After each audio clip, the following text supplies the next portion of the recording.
Okay, we're continuing with the book here, Hidden History of Nutrition and Health and Science by me, Pete Rogers. We're on part number 5 of the ancient Greeks. The ancient Greeks are essential to understanding the history of Western civilization and science and technology in general. This is part 5. It'll be the last part. This right here is Aristotle, perhaps the smartest person who ever lived. He summarized all the useful knowledge of the world of his time. And he was very practical and down to earth. And he was a biologist. His father was a physician. He used to make rounds with his dad. He'd been in a lot of different places, knew society, knew the different ways societies were ruled, the political systems and whatnot. And he wasn't just interested in science. He's also interested in literature, drama, theater, philosophy, all kinds of things. Here's Alexander the Great when he cut the Gordian knot. So everyone thought no one could untie the Gordian knot. He said, yeah, I know how to untie it. And he just cut it with a sword. So that was an example of getting to the point very quickly. Alexander the Great. There's a great song about Alexander the Great by Iron Maiden called Alexander the Great.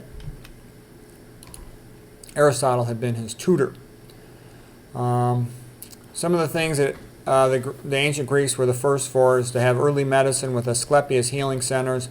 Later on, Hippocrates had the first sort of more modern type of hospital clinic where they were keeping track of the results and trying to keep track of what was causing diseases, etc. First library was at Aristotle's Lyceum with a large collection of scrolls.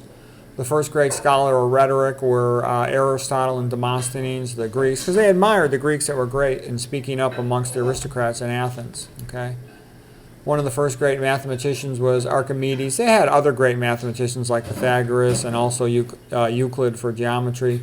Archimedes lived from 287 to 212 BC in Syracuse of ancient Greece. He was a genius of math and engineering. He developed the water pump called the Archimedes screw. He developed the early version of calculus. He actually successfully fought off the Romans for a long time, but then somebody betrayed him and opened up the gates of Syracuse, and he ended up getting killed. The Romans didn't want him killed.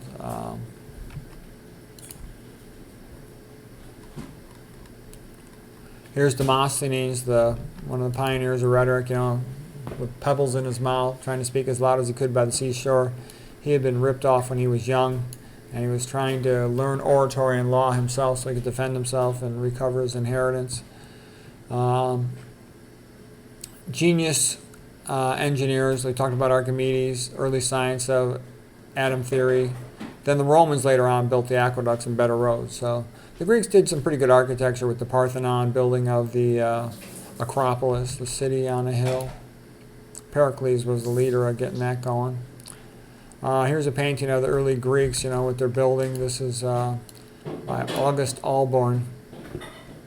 And they're rather amazing here. The next one's even better.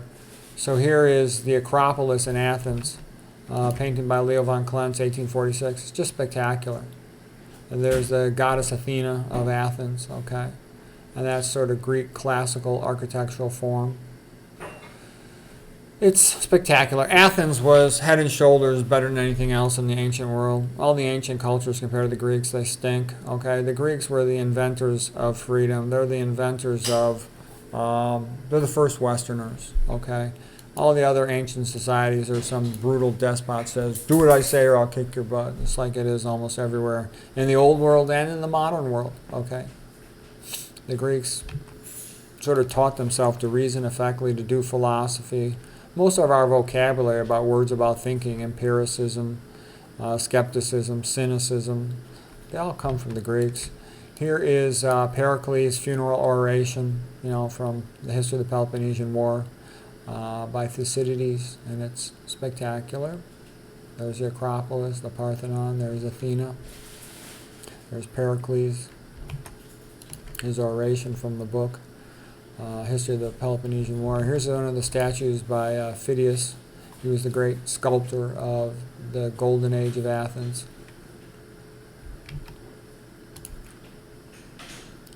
They had pretty great statuary too. They weren't as far along in painting. None of their paintings survived. And here's Phidias showing the frieze of carvings and statues of the Parthenon, to Pericles and his girlfriend Aspasia. She was also sort of a philosopher. They had a sophisticated military, sophisticated navy. Pythagoras had done the Pythagorean theorem. Euclid, of course, did geometry. We talked about Archimedes. Ptolemy was a great astronomer. Athens was the first democracy. The Greeks had a sense of humor, too. They were funny. You know, like a funny guy is this Diogenes. Diogenes walking through Athens with his lantern saying, you know, looking for one honest man. This is the story of Phryne at the Areopagus. So she was a beautiful girl who had been charged of a crime, and they were going to declare her guilty, maybe sentence her to death. And what her lawyer did was, in front of the jury of a whole bunch of men, he just disrobed her. And they're like, oh my God, she's so beautiful. What a waste to bump her off. Let her go be a model, and they can draw a picture of the goddess Venus after her. So yes, beautiful women do have an advantage in life. Okay. Why did the Greeks fall? I think a lot of times when you read about why did a country fall, it's because the people could not unify. And if the population can't unify, then some outside national army just comes in and kicks the crap out of them. Look at Ireland. All the different Irish chieftains, they could not unify. So the English just came with the national army and beat the crap out of them. Okay, that's the way it usually goes. That's why the Romans used to, you know, try to get the different city-states around them to fight with each other, and then they would just pick them off one by one. Okay. All right. And that's pretty much it. Well, the Roman Empire spread Christianity fast. Also, Alexander the Great spread Hellenism, Greek culture, fast. Here's a quote from the book Quo Vadis by Henry Sienkiewicz, one of the all-time top 5 novels. He's a Polish author. Petronius Patrician said, the Greeks taught us poetry, the Romans taught us power, and the Christians taught us forgiveness. Yeah. Okay. Ancient Roman first. Okay, I'm getting into the Roman stuff. Okay, I'm going to do that as a separate talk. Okay, that's all Roman stuff, so we'll do that next.